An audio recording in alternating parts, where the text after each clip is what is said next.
কেনেকুৱা ধৰণৰ কিমান আগবাঢ়িছে গোটেই প্ৰক্ৰিয়াটো ইয়াৰ পিছলৈকে কি কৰিব গোটেই নাটকৰ প্ৰক্ৰিয়াটো কেনেকুৱা? এইটো আমাৰ প্ৰায় এমাহ কৰ্মশালা এটা হ'ল ইয়াত ভাৰতেন্দু নাট্য একাডেমীৰ গোটেইখিনি দ্বিতীয় বৰ্ষৰ ছাত্ৰী আৰু ফক ইনপুটছৰ কাৰণে আহিছে তেখেতসকলে অসমলৈ দংলালৈ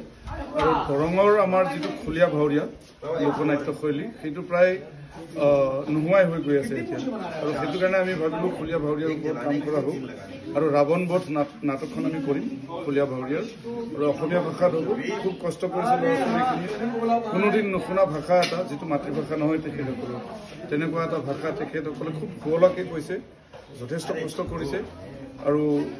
কিছুমান দুই এটা ডায়লগ তেখেতসকলে এনেকৈ কয় যে অসমীয়া আগৰ পৰাই অসমীয়া ভাষা কৈ নেকি তেনেকুৱা যেন অনুভৱ হয় আৰু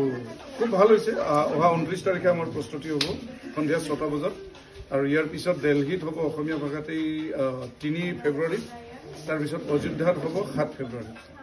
গতিকে এইটো আমাৰ কাৰণে খুব ভাল কথা এটা যে অসমীয়া ভাষাত আমাৰ যিটো পৰম্পৰাগত লোকনাট্য শৈলী খুলীয়া ভাৱৰীয়া প্ৰায় মৃতপ্ৰায় অৱস্থাত এতিয়া আৰু তেনেকুৱা অৱস্থাত আমি দাপোনদা মিৰৰৰ এই প্ৰাংগণত আমি এমাহ জুৰি তেখেতসকলৰ লগত কাম কৰিলোঁ আৰু মই ভাবোঁ আমাৰ অসমৰ যিখিনি ইউথ আমাৰ যিখিনি অসমৰ জনসাধাৰণ